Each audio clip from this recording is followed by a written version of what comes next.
join me today on one of my favourite bits of river. Oh, look at that, jumped out that one. The River Don, not too far from Outerbridge in Sheffield, and in autumn or winter, I love nothing more than get a spare hour walking along here with a light stick float rod, and the target is little fish like this. This one's a wild brown trout, but it's got some bigger ones, fish up to about £2. You can see how mad they go in that float. And the other thing it's got is plenty of grayling. And what I'm going to do, I'm going to get this one unhooked and drop him back, and then hopefully I'm going to show you how to target some of those. But that's not a bad starter for 10, look at that. A lovely, lively little brown trout.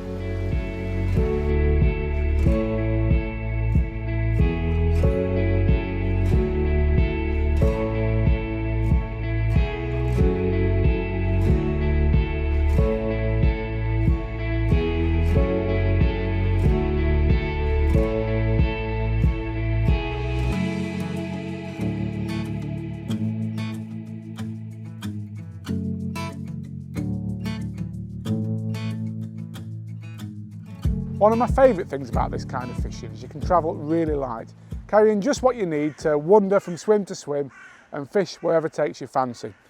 Rod wise, I've got an 11-foot 2-piece Cadence 1 waggler rod.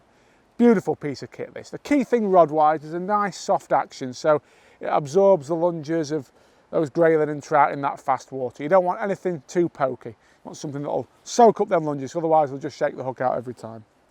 Reel wise, it's just a 4000 size match winner. A smaller reel's absolutely fine too. And that's loaded with 4-pound Daiwa hyper sensor. You want something fairly robust in terms of reel line, nothing too light, so that you can bounce it along and it's going to stand up to hitting a few rocks and getting caught the odd time, because that's just the nature of this kind of fishing. And because the water's fairly fast, there's no real advantage to a dead light main line. Onto the float then. This is a 2 number 4 Dave Harrell alloy shouldered stick float, but any light stick float's absolutely fine. And obviously attach it with a rubber either end with this sort of float. And shotting wise, I've just got 8 number 8 shots spread out down the rig, fishing about, I don't know, 2.5 feet deep probably. They're just strung out in a little tapered pattern. 6-inch hook length of 011 power line to a size 16 Guru F1 pellet hook. So a nice simple setup. It's important you have a fairly strong hook on, because as I said, these fish are deceptively powerful in that current, and although it's unlikely you're going to hook anything bigger than say £2, you still need something that can stand up to them shaking and banging their head and their bony mouths in that current. Carry a little bit box, just a few spare stick floats, some shot, snippers, disgorger, that sort of thing. Landing net and handle. It's important to have quite a long handle on this kind of stream, so you can reach down. You're often fishing from quite the height, so you can reach down and net the fish if you need to. When it comes to bait choice, you really don't have to worry too much on this sort of venue. The key thing is you want something bright. I've caught fish on bread, I've caught fish on corn, I've caught plenty of fish on maggots as well out of this river in the past. Because it's about short sessions, it's about convenience, which is why I think the new Fuka Neons are a great hook bait for this sort of work as well. Key characteristic, they're super bright and they stand out in the brackish water. I think the trout and grayling in here look for something bright drifting down in front of them and often grab at it. So these really are a great choice of hook bait. I've also got a few maggots left over from the weekend. I've brought them along as well. Maggots are a great hook bait, and I've caught fish on bread and corn as well. So it don't really matter, but honestly, I think a few Fuka Neons are a really good convenient choice. You can keep them in the cupboard, they're good to go. They go straight on the hook, they're nice and soft, and as I said, most importantly, they're super bright and really stand out in that brackish water.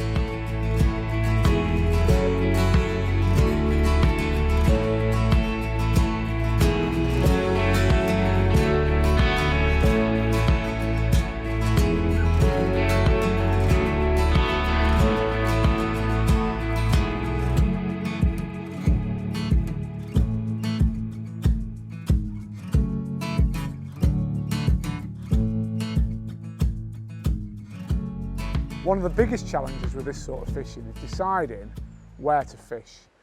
As you can see, the Don's a really diverse watercourse with lots of different glides and depths of water, rocks making some really nice fast runs, And then there's some pools as well after the various little weirs that dot around up and down it. And to be honest, there's no real sort of hard and fast golden rules in terms of where to fish.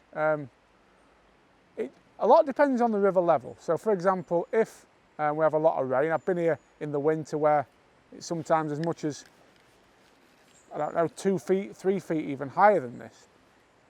And when it's like that, often the slack's the best place to go for, where the fish seem to move out of that main current. It's quite low at the moment, but you can see that is quite a powerful bit of flow down the middle there. So you can imagine the more water that's on the river, the more powerful that becomes, and the more the fish will move out of that most strong flow and into shallower areas. So that's something that's worth considering. Obviously at the minute the opposite's true. We've got quite a low, oh, that feels a nice fish. Big old head nod on that one. I don't know what it is. Very angry. Oh, it's a good fish. Can't see yet whether it's a grayling or a trout.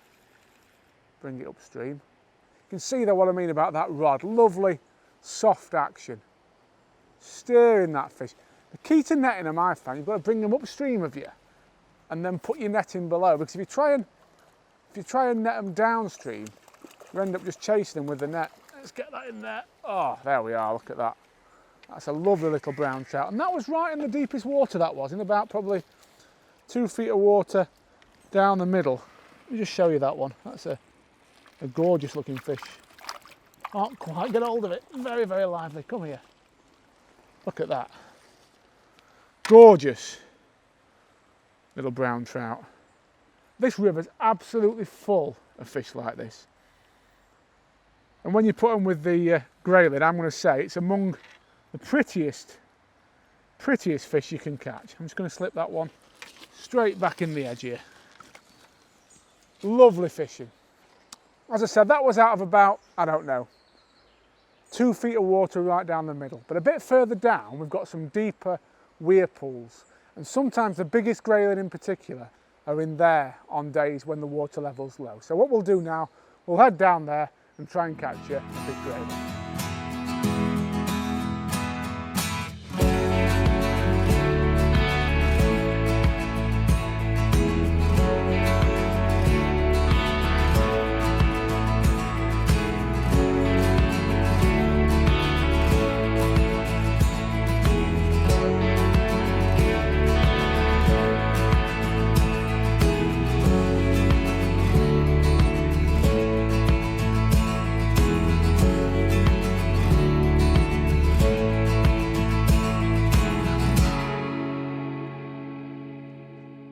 Well, as you can see folks, the weather unfortunately is taking a bit of a turn for the worst.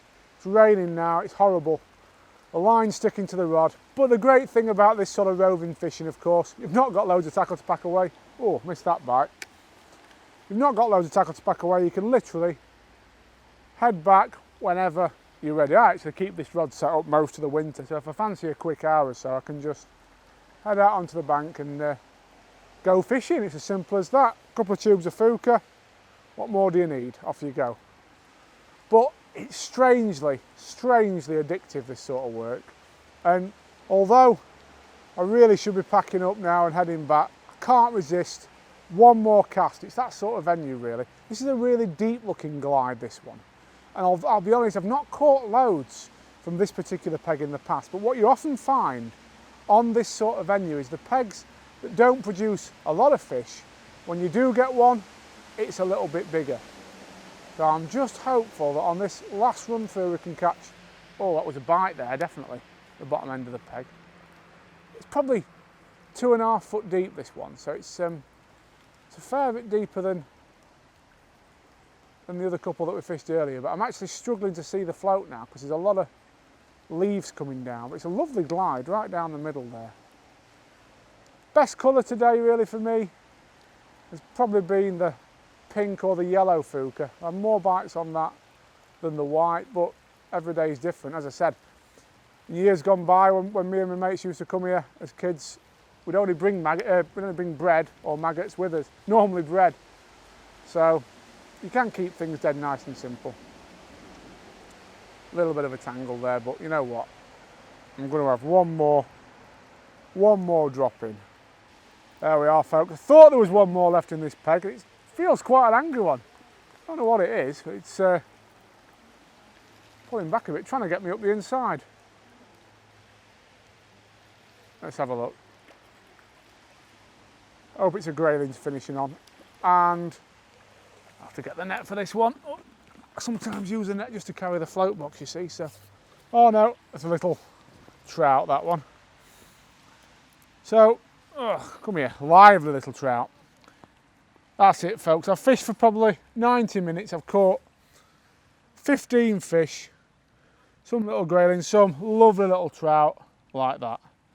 So what you're waiting for this winter, get yourself some Fuka bait, get down to your local stream. I'm sure there's plenty of little trout and Grayling like this. It's a lovely, lovely way to spend a winter session.